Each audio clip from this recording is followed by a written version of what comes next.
Don't play with her, don't be dishonest. Ay, still not understand. So hello guys, kauwi lang namin galing Lidl, no? So ihuhol ko po yung mga binili namin guys.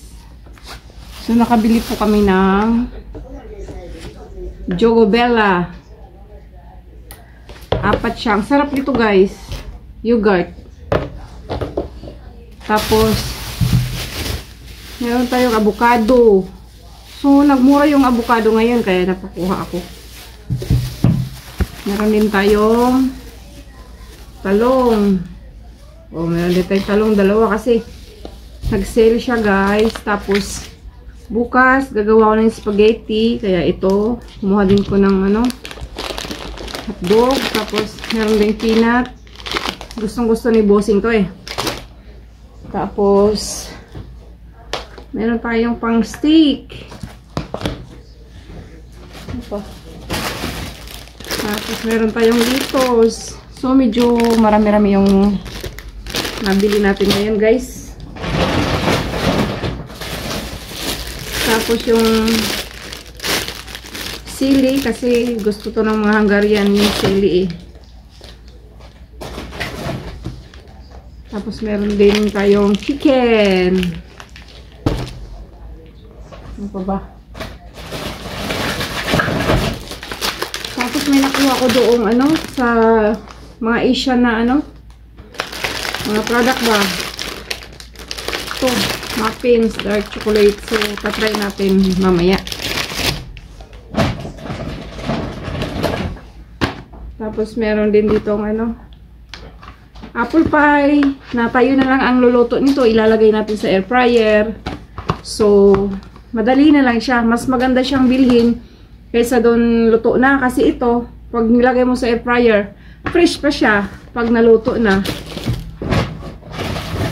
Tapos meron din tayo dito cheese. Kasi nga, gagawa tayo ng spaghetti bukas. Tapos alam nyo ba guys, yung luya sa Bisaya. Grabe, ang mahal nito dito. Mahal nito dito sa sa Hungary. Iwan ko lang sa ibang part ng Europe, pero sa Hungary nang mahal. Tapos yung tomato pasta. So tomato sauce pala, tomato sauce. Tapos meron din tayo ditong tea na Roship. Di ba? Para healthy. Tapos, ito guys, favorite ko itong inumin kasi, siya, low calorie. 3 calorie lang siya, isang ganito. Tapos, masarap siya, flavor siya ng, mango flavor. Diba, kumuha ko ng dalawa kasi favorite ko yun guys. Tsaka mura lang.